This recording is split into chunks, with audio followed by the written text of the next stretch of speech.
অনন্য ব্যক্তিমুদ্রার সাধক সৈয়দ শামসুল হক জীবনের শেষ ক্ষণটি পর্যন্ত লিখে যেতে চেয়েছেন জীবনের কথা, প্রেম ও প্রকৃতির কথা, দেশের কথা।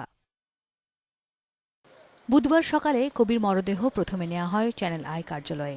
সেখানে হয় প্রথম জানাজা। বাবার ৮০ বছরের জীবনের ভুল ত্রুটির জন্য সবার কাছে ক্ষমা চেয়ে নেন ছেলে দ্বিতীয় সৈয়দ হক। এরপর বাংলা একাডেমির নজরুল মঞ্চে নেওয়া হয় মরদেহ। এমেরিটাস অধ্যাপক আনিসুজ্জামানের নেতৃত্বে শ্রদ্ধা জানান অসংখ্য গুণগ্রাহী।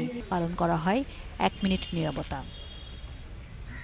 সেখান থেকে কেন্দ্রীয় শহীদ মিনারে নেয়ার পর শুরুতেই ফুল দিয়ে শ্রদ্ধা জানান রাষ্ট্রপতি মোহাম্মদ আব্দুল হামিদ। তারপর প্রধানমন্ত্রীর পক্ষ থেকে আওয়ামী লীগ ও পরে শ্রদ্ধা জানান জাতীয় সংসদের স্পিকার। এরপর নামে সাধারণের ঢল। ২০০-র বেশি গ্রন্থের রচয়িতা সৈয়দ হক তার শব্দে, বাক্যে, পুরাণের নবায়নে, ব্যক্তির বিবর্তিত পরিচিতি নির্মাণে, বাঙালির ইতিহাস বিবর্তনের সচেতন রূপায়ণে ছিলেন অনন্য। সব ছন্দকে তিনি গ্রহণ করেছেন, ছন্দটাকে নিজের মতো পাঠিয়েছেন।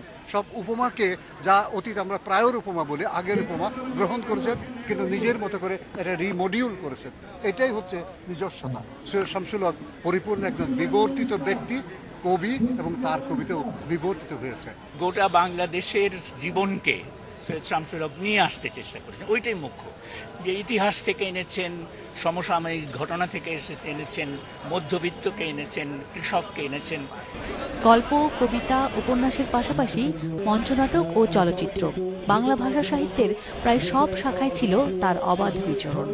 হক ভাই প্রথম ব্যক্তি আমাদের বাংলা সাহিত্যে যে ভালো মন্দ দুটোই নিয়ে চরিত্র তৈরি করেছেন।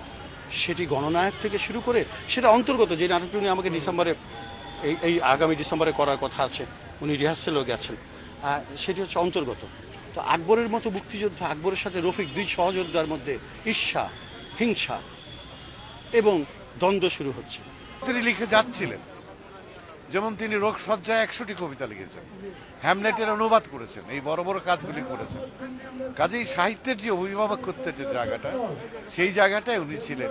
সেখানে তো একটা বড় ধরনের সংকট হলো। নাটক তো অনেকেই লেখে, কবিতাও অনেকেই রচনা করে। সবচেয়ে বড় কথা, আধুনিক মানসিকতা নিয়ে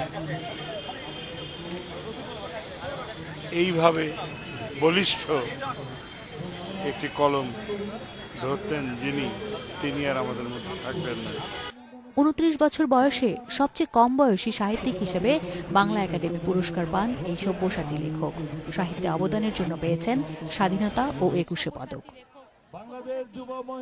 আসমা মিতা, ইন্ডিপেন্ডেন্ট নিউজ, ঢাকা।